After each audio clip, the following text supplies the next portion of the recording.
ខ្ញុំសប្បាយចិត្តមានពីមានកូន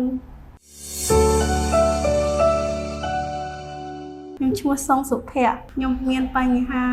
រាងរដូវកាល3ឆ្នាំអត់មានកូនខ្ញុំឃើញ